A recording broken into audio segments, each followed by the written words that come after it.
আমরা চাই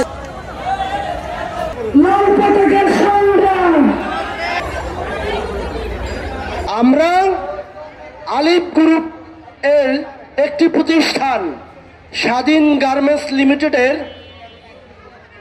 প্রায় 1 থেকে 2,000 শ্রমিকের বকেয়া বেতনের দাবিতে ঢাকার শ্রম ভবনের সামনে অবস্থান কর্মসূচিতে দাঁড়িয়ে আছি। আমরা স্বাধীন গার্মেন্টস লিমিটেডের বিভিন্ন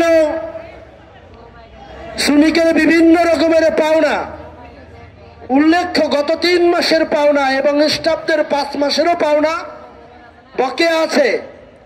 আমরা চাই মালিক কর্তৃপক্ষ অচিরেই আমাদের এই বিভিন্ন মাসের, বিশেষ করে গত 3 মাসের পাওনা পরিশোধ করবেন আমরা আশা করি। মালিকরা বেআইনিভাবে আমাদেরকে গত 2 থেকে 3 দিন আগে 13-1 দ্বারা একটা নোটিশ প্রদান করেছে, যেটা সম্পূর্ণ বেআইনি। সেটা আমরা শ্রমিক ভাই বোনেরা প্রত্যাখ্যান করেছে।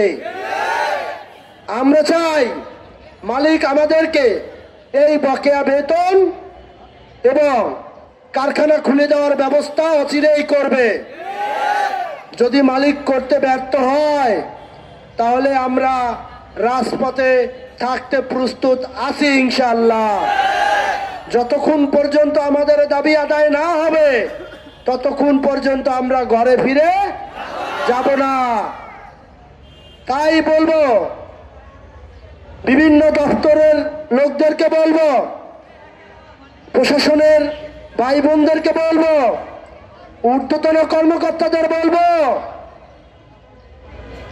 আমরা আমাদের ছোট্ট একটি দাবি, আমাদের বসুন্ধরা ডায়াপেন্ট এখন আরো উন্নত। এই hot air through top sheet দ্রুত শোষণ করে সোনামণিকে দেয় কোমল অনুভূতি। বেআইনিভাবে যে কারখানা বন্ধ করে দেওয়া হলো সেটি খুলে দেওয়ার ব্যবস্থা করা হোক এবং তারই সাথে সাথে আমাদের বকেয়া পাওনা পরিশোধ করে কাজে যোগদানের সুযোগ করে দেওয়া হোক।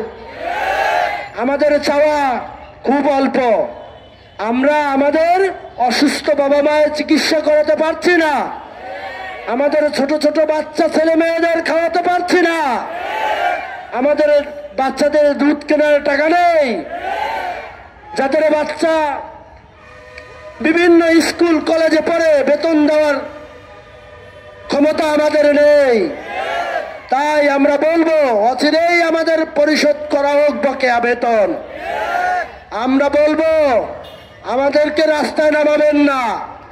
আমরা বলবো আমাদেরকে অসহযোগ আন্দোলন দেওয়ার জন্য বাধ্য করবেন না।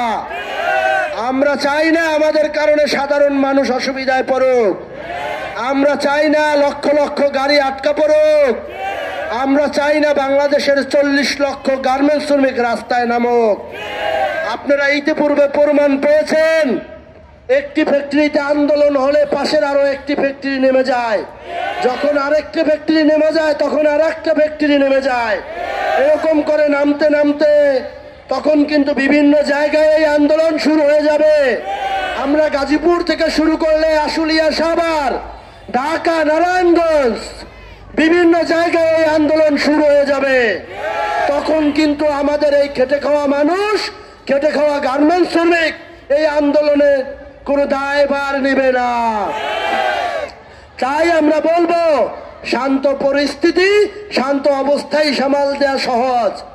তাই আমরা বলবো আসুন আমাদের এই শ্রমিক ভাই বোনের কষ্টের কথা শুনুন, তাদের দাবি দয়া শুনুন।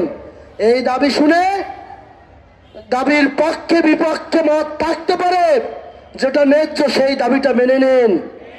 আমরা বেআইনি কিছু দাবি করছি না, আমরা বেআইনি কোনো কথা বলছি না, আমরা বেআইনি কোনো কিছু চাচ্ছি না। আমরা চাই আমাদের গত 3 মাসের বেতন এবং এই বন্ধ কারখানা খুলে দেওয়া হোক।